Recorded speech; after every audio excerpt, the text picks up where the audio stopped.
ముందుండేది ఉత్తరాంధ్ర అని చెప్పి నేను మీకు తెలియజేస్తున్నా. ఇదే కాకుండా టీచర్ పోస్టులు వస్తే డిఎస్సికి ప్రిపేర్ అవుతారు, కానిస్టేబుల్ పోస్టులు వస్తే కానిస్టేబుల్ పరీక్షలకు ప్రిపేర్ అవుతారు, గ్రూప్ 1కి ప్రిపేర్ అవుతారు, గ్రూప్ 2కి ప్రిపేర్ అవుతారు.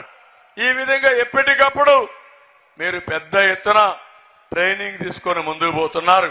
నేను అడుగుతున్నా ఈ రోజు మీ అందరినీ, తమ్ముళ్ళు 5 సంవత్సరాల్లో డిఎస్సి పెట్టాడా అని అడుగుతున్నా, జాబ్ క్యాలెండర్ పెట్టాడా అని మిమ్మల్ని అడుగుతున్నా, ఒక్కరికి ఉద్యోగం వచ్చిందా అని అడుగుతున్నా, పెట్టుబడులు వచ్చాయని అడుగుతున్నా, మీ పిల్లలకు భవిష్యత్తు ఉంటుందా అని అడుగుతున్నా. అందుకే నేను హామీ ఇస్తున్నా, యువగళం కింద మొదటి సంతకం డిఎస్సి పైన, మెగా డిఎస్సి పైనే పెడతాను. రెండోది, ఎప్పటికప్పుడు ఉద్యోగాల నోటిఫికేషన్ ఇస్తాం. తెలుగుదేశం పార్టీ హయాంలో ఎక్కడికక్కడ నోటిఫికేషన్లు ఇచ్చి 5 సంవత్సరాలు 2 సార్లు ఇచ్చాం, 14 సంవత్సరాలు 8 సార్లు ఇచ్చాం. తెలుగుదేశం పార్టీ హయాంలో 11 సార్లు ఇచ్చి ఇప్పుడు పనిచేసే టీచర్లు 75% తెలుగుదేశం ప్రభుత్వం నియమించిన టీచర్లే ఉన్నారని చెప్పి కూడా నేను మీకు తెలియజేస్తున్నా. అందుకే మీ అందరికీ ఒకటే విజ్ఞప్తి చేస్తున్నాను, స్కూలుకు రంగులు కొడితే నాణ్యత పెరగదు. కావాల్సింది పిల్లల్ని బాగా చదివించే టీచర్లని నియమించాలి, నాణ్యమైన ఎడ్యుకేషన్ ఇవ్వాలి. ప్రతి ఒక్క ఊర్లో స్కూల్స్ ఉండాలి. 3వ తరగతి చదివే పిల్లలు 5-6 కిలోమీటర్లు నడవాలంటే స్కూల్ మానేసే పరిస్థితి వస్తుంది. అలాంటి తప్పుడు నిర్ణయాల వల్ల చాలా ఇబ్బందులు వచ్చాయి. అందుకే నేను మీ అందరికీ ఒకటి హామీ ఇస్తున్నాను, ఒక స్పష్టత ఇస్తున్నాం. సంపద సృష్టించడం తెలిసిన పార్టీ తెలుగుదేశం పార్టీ. ఈ రోజు ఇక్కడ ట్రైబల్ యూనివర్సిటీ తీసుకొచ్చాం. ఆ ట్రైబల్ యూనివర్సిటీ వచ్చుంటే ఈ ప్రాంతం అభివృద్ధి అయ్యేది. మన పిల్లలు చదువుకునేవారు, గిరిజన పిల్లలు బాగా చదువుకుని ప్రయోజకులుగా తయారయ్యేవాళ్ళు. 5 ఏళ్లయింది నేను ప్రారంభించిన యూనివర్సిటీని మధ్యలో వదిలిపెట్టి గజపతి నగరం అని డ్రామాలాడి అసలు కేంద్రం పెట్టే యూనివర్సిటీ రాకుండా చేసిన దుర్మార్గుడు ఈ జగన్మోహన్ రెడ్డి అని చెప్పి కూడా నేను మీకు తెలియజేస్తున్నా. అది కాకుండా విశాఖపట్నంలో ఐటీ కంపెనీలు వస్తాయి.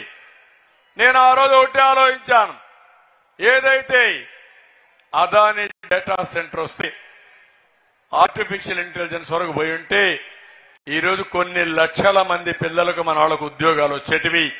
అవి రానియకుండా చేశాడు. ఐటీ కంపెనీలు తరివేశాడు, లూలు కంపెనీని తరివేశాడు. ఇలాంటి పెట్టుబడులు పెట్టి అన్ని కంపెనీలు తరివేయడం జరిగింది. దీనివల్ల అభివృద్ధి ఆగిపోయింది, సంపద సృష్టించడం నిలిచిపోయే పరిస్థితి వచ్చింది. ఒక్క విషయం మీరు చూడండి,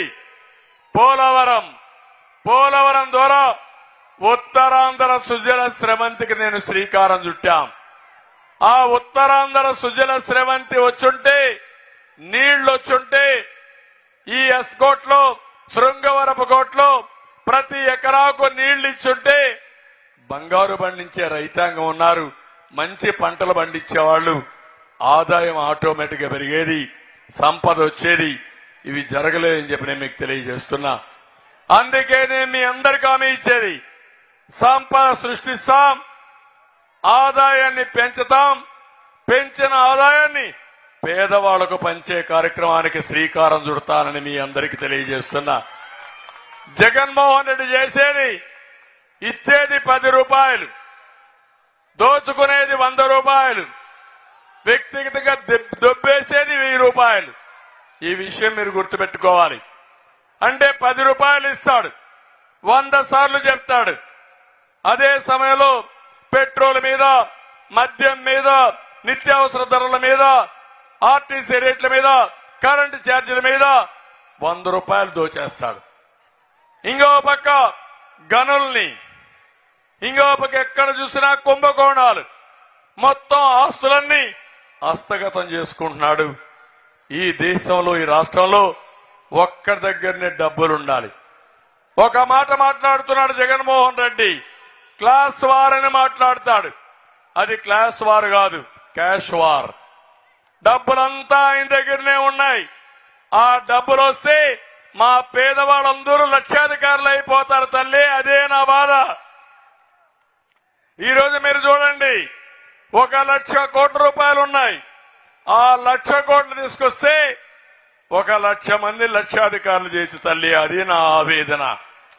అలాంటి దుర్మార్గుడు ప్రజల్ని మభ్యపెట్టే విధంగా పనిచేస్తున్నారు. అందుకే నేను సూపర్ 6 తీసుకొచ్చాం. మా ఆడబిడ్డలకు హామీ ఇస్తున్నా. ఒకప్పుడు మీ అందరికీ డాక్రా సంఘాలు పెట్టింది నేనే, జ్ఞాపకం ఉందా తల్లి అని మిమ్మల్ని అడుగుతున్నా. పొదుపు ఉద్యోగం నేర్పించింది నేనే, జ్ఞాపకం ఉందా అని అడుగుతున్నా. వంట గ్యాస్ ఇచ్చింది నేనే, జ్ఞాపకం ఉందా అని అడుగుతున్నా. మరుగుదొడ్లు లేకపోతే ఆడబిడ్డలు ఉదయం మరుగుదొడ్డుకి వెళ్లి సాయంత్రం వరకు ఇబ్బంది పడే సందర్భంలో ఇంటింటికి మరుగుదొడ్లు కట్టించారు, జ్ఞాపకం ఉందని అడుగుతున్నా. ఎన్టీ రామారావు గారు వచ్చిన తర్వాత ఆస్తిలో సమాన హక్కు ఇచ్చాడు, జ్ఞాపకం ఉందా తల్లి మీకు? తల్లిదండ్రుల ఆస్తిలో సమాన హక్కు ఇచ్చిన వ్యక్తి ఎన్టీ రామారావు గారు. ఇప్పుడు వాళ్ళ చెల్లెలు చెప్పింది, వాళ్ళ తండ్రి ఆస్తిలో సమాన హక్కు ఇవ్వకుండా ఆవిడికి అప్పిచ్చాడు. అప్పిచ్చి ఆవిడ వేధించడానికి. అలాంటి దుర్మార్గుడు కనీసం చెల్లికి కూడా ఆస్తిలో వాటా ఇవ్వకుండా అప్పు కింద చూపించాడంటే అలాంటి క్యాన్సర్ గడ్డ మనకు అవసరమా తల్లి అని మిమ్మల్ని అడుగుతున్నా. ఇలాంటి దుర్మార్గుడు మీకు అవసరమా అని మిమ్మల్ని అడుగుతున్నా. ఇలాంటి ఆదర్శాలు వల్లించే దుర్మార్గుడికి మనకు అవసరమా అని అడుగుతున్నా. అందుకే నేను మీకు ఈరోజు చెప్తున్నా, మా ఆడబిడ్డల కోసం మహాశక్తి తీసుకొచ్చా. మహాశక్తిలో ప్రతి ఆడబిడ్డకి 1,500 రూపాయలు నెలకిస్తా. సంవత్సరానికి 18,000, 5 ఏళ్లకు 90,000 రూపాయలు మీకు ఇచ్చే బాధ్యత మాదని మీ అందరికీ హామీ ఇస్తున్నా.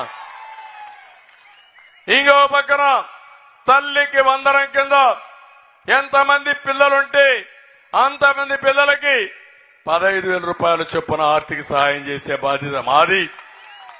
దీనివల్ల పిల్లలు బాగా చదువుకుంటారు. పిల్లలు